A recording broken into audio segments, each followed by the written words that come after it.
Hello, അപ്പോൾ എല്ലാവർക്കും സുഖം തന്നെയല്ലേ? ഇന്ന് നമുക്കില്ലേ കറിയൊന്നും വേണ്ടാതെ തന്നെ തനിച്ച് കഴിക്കാൻ പറ്റിയൊരു ചപ്പാത്തി ഉണ്ടാക്കിയാലോ?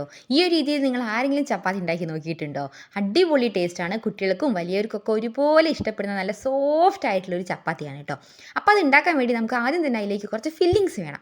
അതിനുവേണ്ടി ഞാൻ അവിടെ ഉരുളക്കിഴങ്ങ് എടുത്തിട്ടുണ്ട്. അപ്പോൾ 3 ഉരുളക്കിഴങ്ങ് നന്നായി ചെറുതാക്കി മുറിച്ച് കുക്കറിലേക്ക് ഇട്ട് കൊടുക്കുക. അതിലേക്ക് നമ്മുടെ മല്ലിയില, കറിവേപ്പില, അതുപോലെ വെളുത്തുള്ളി അതും ഇട്ട് കൊടുക്കുക കേട്ടോ. പിന്നെ കുറച്ച് മഞ്ഞൾപ്പൊടിയും ഉപ്പും ചേർത്ത് വെള്ളവും ഒഴിച്ച് നല്ല പോലെ വെന്ത് കിട്ടാൻ വേണ്ടി ഒരു 3 വിസിൽ വെക്കാം കേട്ടോ. എന്നിട്ട് അങ്ങനെ നമുക്കിത് ഒന്ന് വേവിക്കാൻ വേണ്ടിയിട്ട് അടുപ്പത്ത് വെക്കാം.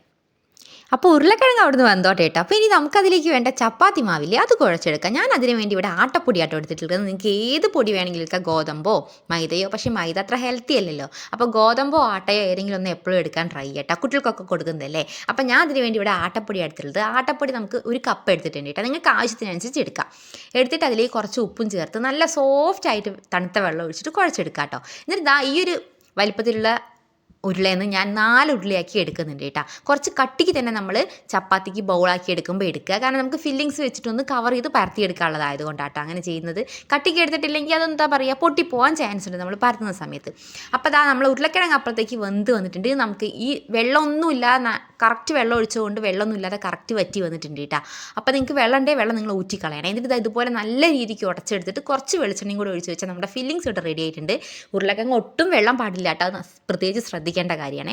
ഇനി ഒരു ടേബിൾ ടോപ്പിലോ അതുപോലെ ചപ്പാത്തി പരത്തുന്ന പലകയിലോ നമ്മളിതാ എണ്ണ പുരട്ടിയിട്ട് ഇതുപോലെ നമ്മുടെ ഒരു ചപ്പാത്തി എടുത്തിട്ട് നല്ല രീതിക്ക് ഇതുപോലെ പരത്തി കൊടുക്കുക. അധികം സോഫ്റ്റാക്കി പരത്തേണ്ട, കുറച്ച് കട്ടി തന്നെ ഇതുപോലെ പരത്തി കൊടുത്തിട്ട് നമ്മുടെ ഫില്ലിങ്സ് ഇതിനകത്തേക്ക് നമുക്ക് വെച്ച് കൊടുക്കാം കേട്ടോ. അപ്പോൾ എത്രയാണോ വേണ്ടത് അതനുസരിച്ച് ഫില്ലിങ്സ് വെച്ച് കൊടുക്കുക. നിറയെ വെക്കേണ്ട, നിറയെ വെച്ചാൽ നമുക്ക് പരത്തി എടുക്കുമ്പോൾ ചിലപ്പോൾ ഒരു ബുദ്ധിമുട്ടാവും. അപ്പോൾ ആവശ്യത്തിന് ഫില്ലിങ്സ് ഇതിലേക്ക് വെച്ചിട്ട് ഈ 2 സൈഡ് ഇതുപോലെ മടക്കി കൊടുത്തിട്ട് ഇതുപോലെ മടക്കിയെടുക്കുക കേട്ടോ. 2 സൈഡ് ആയെന്ന് മടക്കിയെടുക്കണം, കാരണം അല്ലെങ്കിൽ നമ്മുടെ ഫില്ലിങ്സ് പുറത്തേക്ക് വരാൻ ചാൻസ് ഉണ്ട് പരത്തുമ്പോൾ. അപ്പോൾ അതുപോലെ പരത്തി നല്ല സെക്യൂർ ചെയ്ത് ബോളാക്കി എടുത്തിട്ട് നമുക്കിനി ഒന്നുകൂടെ മെല്ലെ പരത്തിയെടുക്കാം. കുറച്ച് കട്ടിക്ക് തന്നെ ആയിക്കോട്ടെ, ഉണ്ടാക്കിയെടുക്കുമ്പോൾ നല്ല സോഫ്റ്റ് ആയിരിക്കും കേട്ടോ.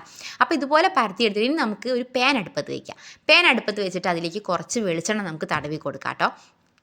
കുറച്ച് മതി, അധികമൊന്നും എടുക്കേണ്ട. അതായത് ഇതുപോലെ കുറച്ച് വെളിച്ചെണ്ണ തടവി കൊടുത്ത് അതൊന്ന് ചൂടായി വരുമ്പോൾ നമുക്ക് നമ്മുടെ ചപ്പാത്തിയിലേക്ക് വെച്ച് കൊടുക്കാം. എന്നിട്ട് അതിൻ്റെ മുകളിൽ കുറച്ച് എണ്ണയും കൂടെ ഇതുപോലെ തടവി കൊടുത്തിട്ട് നമുക്കിതൊരു ലോ ഫ്ലെയിമിലിട്ടിട്ട് ഒരു 5 മിനിറ്റ് തിരിച്ചും മറിച്ചിട്ട് വേവിച്ചെടുത്തിട്ടുണ്ടെങ്കിൽ നമ്മുടെ ചപ്പാത്തി ഇവിടെ റെഡി ആയിട്ടുണ്ട്. ആലു പൊറോട്ട എന്നാണ് ഇവിടെ കുട്ടിയോട് പറയുക. ആലു പൊറോട്ട എങ്ങനെയാണോ ഉണ്ടാക്കുകയെന്ന് എനിക്കറിയില്ല, പക്ഷേ ഞാനിതാ മക്കൾക്ക് ഇങ്ങനെയാണ് ഉണ്ടാക്കി കൊടുക്കുക. അവർക്ക് ഭയങ്കര ഇഷ്ടമാണ്, വലിയവർക്കും കുട്ടികൾക്കൊക്കെ ഒരുപോലെ ഇഷ്ടപ്പെടും. നല്ല സോഫ്റ്റ് ആയിട്ടുള്ള ചപ്പാത്തിയാണ്. നിങ്ങൾക്കിത് കാണുമ്പോൾ തന്നെ മനസ്സിലാവും നല്ല സോഫ്റ്റ് ആയിട്ടുള്ള ചപ്പാത്തിയാണ് കേട്ടോ. അപ്പോൾ നിങ്ങളിത് ട്രൈ ചെയ്തിട്ടില്ലെങ്കിൽ തീർച്ചയായും ഒന്ന് ട്രൈ നോക്കുക. എല്ലാവർക്കും ഇഷ്ടപ്പെടും. വളരെ എളുപ്പത്തിൽ നമുക്ക് ഉണ്ടാക്കിയെടുക്കുകയും ചെയ്യാമല്ലോ.